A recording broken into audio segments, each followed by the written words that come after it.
Hallo zusammen, Manu Autor ist Autor. Was heute in diesem Video passiert, das ist alles andere als geplant. Ich komme jetzt gerade ein paar Kilometer da aus einem anderen Wald und was ich dort erlebt habe, das ist absolut crazy und wunderbar, wunderschön gewesen. Und das möchte ich euch jetzt zeigen. Manu Autor ist Autor, schön bist du dabei.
So, liebe Leute, machen wir jetzt mal aus dem Staub und zwar so schnell wie möglich. Das ist jetzt richtig crazy und ich muss weg von da. Ich möchte nicht, dass das Füchsli mir nachfolgt, mir entgegenkommt. Ja, es ist zwar alles unherzig und eine mega schöne Begegnung, richtig schöne Naturbegegnung, so ohne Angst und viel Naivität von dem Füchsli, zwei Füchsli. Aber ich gehe nicht da, ich möchte sie nicht stören. Ja.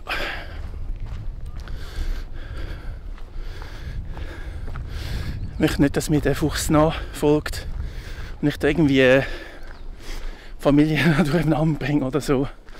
Ja, aber auf jeden Fall eine spezielle Begegnung gewesen. Und ich glaube, im heutigen Video kommt alles ein bisschen anders als irgendwie geplant. Ja, heute zusammen. Manu Autor ist Autor aus einem verrückten, wunderschönen Wald. Ja, jetzt bin ich eben wieder bei mir im Camp und ich habe vorhin mal noch schnell Bilder angeschaut, die ersten, die ich gemacht habe. Ich habe nicht nur Videos gemacht, sondern ich habe Bilder gemacht.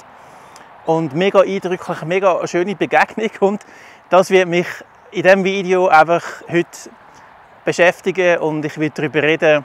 Untertitel sind übrigens gesponsert von Töckl.ch. Schweizerdeutsch in hochdeutsche Untertitel Mega cool, danke vielmals. Ah ja, übrigens, das wären dann so Tischchen gewesen, die ich heute machen wollte. Heute eigentlich so eine Bar, eine mega coole grosse Bar machen. Das Holz haben wir letztes Mal schon gefunden und das da ist genau von dem Ort, wo eben der Fuchs ist, der Füchslis. Mega, mega cool, ja.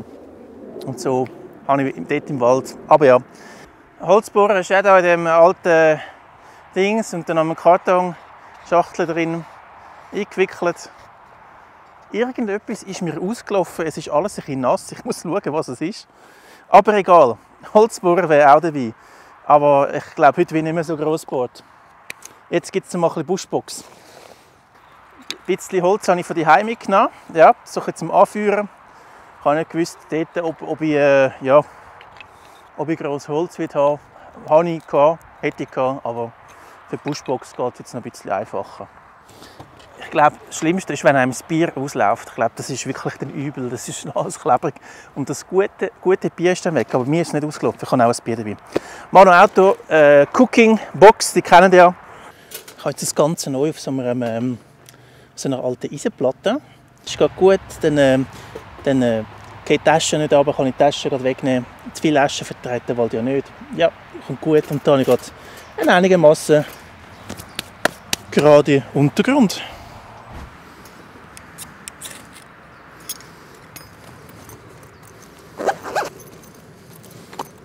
Jetzt kann ich das da gerade wunderbar auf dem Metall anzünden, den Kienspan. Ja, der Kienspan, ätherische Öl. Brennt auch, wenn es nass ist. Jetzt tue ich den da unten rein. Dann muss ich es anzünden, dann tut es noch ein bisschen mehr ziehen. Die Hölzer sind mega schnell verbrannt, weil das ist alles so, ein bisschen so Fichtenholz, mega leichtes Weichholz. Jetzt gehe ich noch ein bisschen sagen, ich habe noch ein bisschen Esche da, das kurz trocken ist. Und dann knalle ich die auch noch drauf, dass ich ein richtig schönes Feuer habe. Wow, das ist mega hart, das ist verastet. Ja, eine mega Verastung. Schön ausgetrocknet.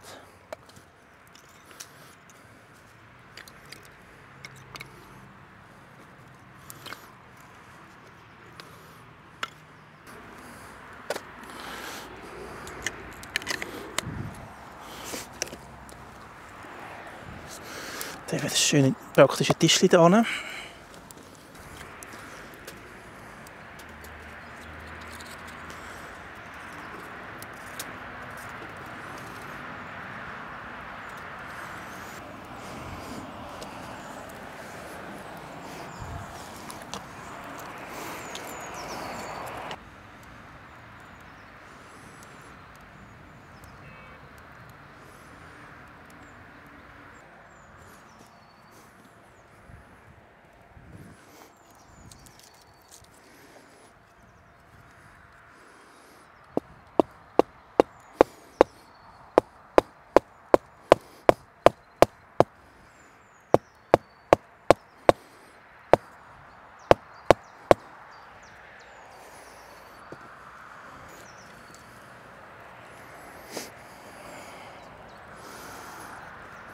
Das ist mein Topfhaltersystem. Da habe ich einen Topf drauf tun. So. Jetzt ist natürlich die Flamme noch relativ gross, die wird ja nachher kleiner. Und dann so, Topf dran. Und dann habe ich da schön etwas kochen. Das mache ich jetzt auch gerade. Ich brauche nämlich erst mal ein bisschen heißes Wasser. Und dann gibt es nachher ein bisschen Teigwaren. Öl, Oswald-Bouillon und Teigwaren. Ja, die kommen jetzt gar noch schnell in eine andere Tasse kurzfristig.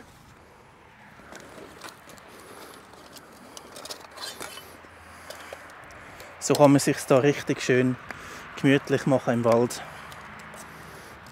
Im Stadtwald, ihr hört es vielleicht, das ist eine andere Geräuschkulisse als vorher noch. Vorhin bin ich halt tief im Stadtwald und jetzt bin ich halt nicht so tief im Stadtwald. So, ich tue es da drin kochen, dann kann ich es schön über das Feuer hängen. Dann tun wir noch ein bisschen Holz nachschmeißen.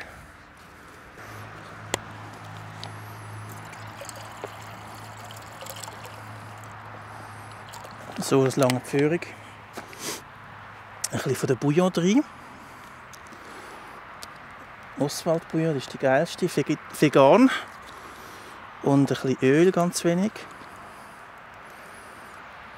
So. Und dann noch ein bisschen Salz.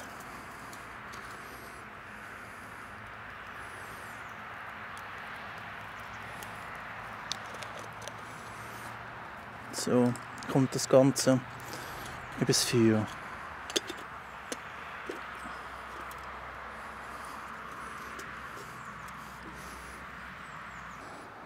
So einen Pottholder zu basteln, das kann ich euch mega empfehlen. Ihr seht, das ist so ein bisschen wie so ein Kran. Ja. Und dann kann man überall machen. Es braucht eigentlich 2 Teile. Es braucht oben einen zum Einhaken. Dann kann man da ein bisschen Schnur brauchen. Und unten braucht es also wieder so eine Astgabel. Und dann hebt das unter Last hebt das super gut. Und ja, kann man schön kochen. Und das Gute ist, man hat nicht gerade direkt den Topf auf dem Feuer. Also man hat genug Luft. Dann, gerade bei der Buschbox ist es ein bisschen problematisch. Ja, und so funktioniert das super gut.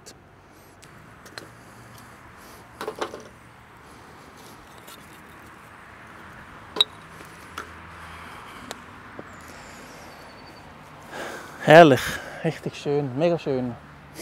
Ja, da haben wir in der Natur. Auch wenn es nur der Stadtwald ist, das ist so schön. Wir haben die Begegnungen gesehen. Yes, hey, jetzt würde ich sagen, es ist mal Zeit für mit euch anstoßen auf euch und auf Manu Outdoor, auf mich. Würde ich sagen, also in dem Fall auf viele schöne Erlebnisse im Wald, wo ich euch wünsche und mir natürlich selber auch. Prost miteinander.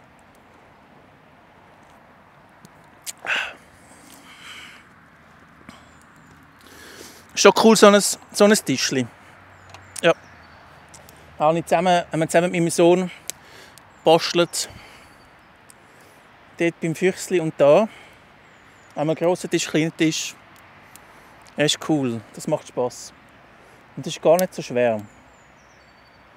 Ja, um so ein Tischchen zu basteln, braucht man einen Holzbohrer. Da habe ich jetzt mal da provisorisch da rein getan, weil ich noch keine gescheite Hülle habe. Ja, Holzbohrer. Gibt es verschiedene, ich habe den von Backpacker Wilderness. Und der da ist jetzt von Mountain Man. So ein richtig grosser, und da tut man dann einen Stecker drin und da kann man so richtig schön anziehen und hebeln. Habe ich schon mal ein bisschen ausprobiert. Noch nicht wirklich ausprobiert, das wäre eigentlich heute gedacht gewesen. Da fehlen mir einfach die Rugeli. In diesem Wald habe ich noch keine Rugeli.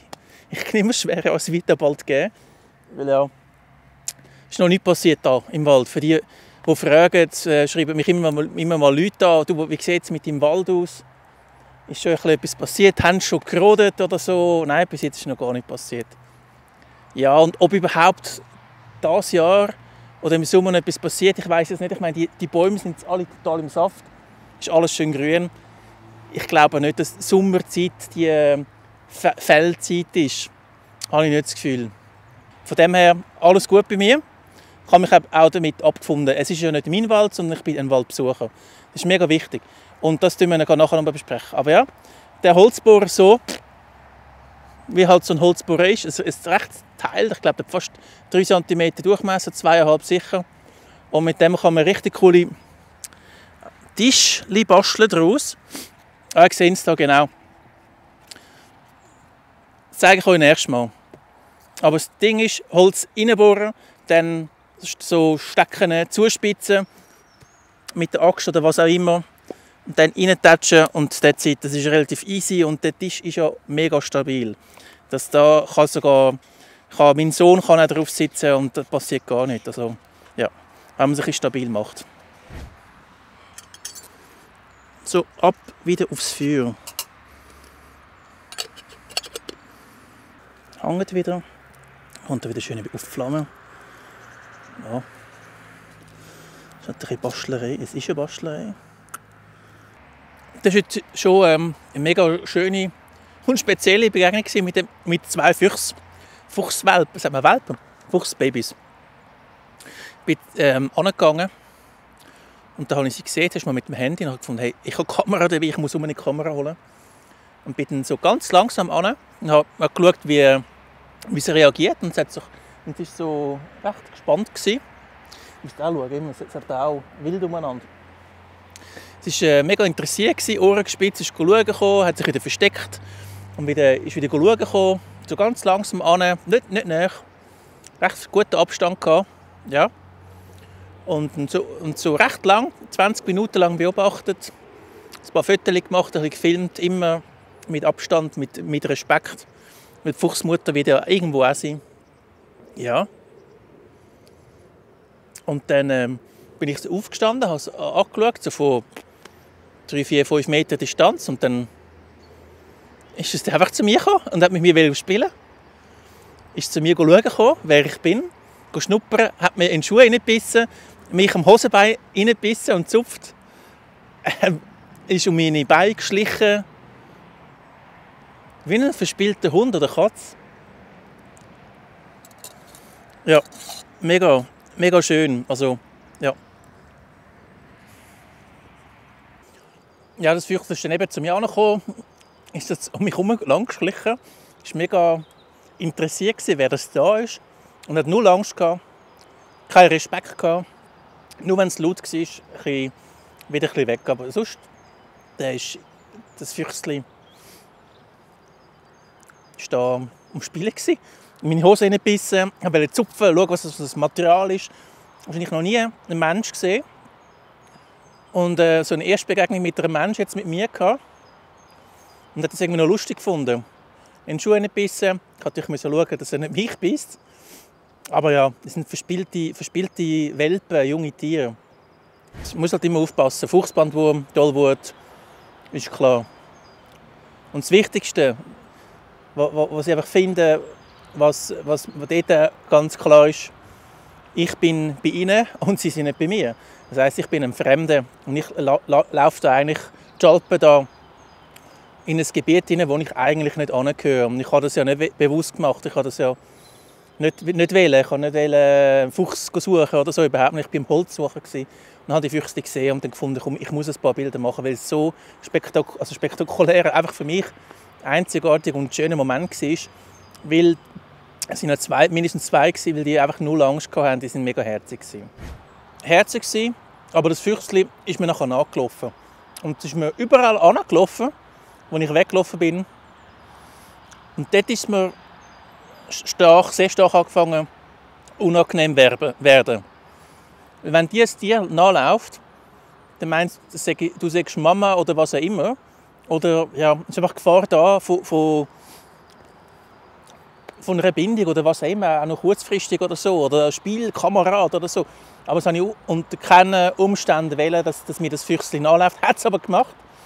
Und dann bin ich wieder zurück und zum Fuchsbau dort, zu dem Baumstrunk, den wir gesehen haben, und bin von dort aus weggerannt.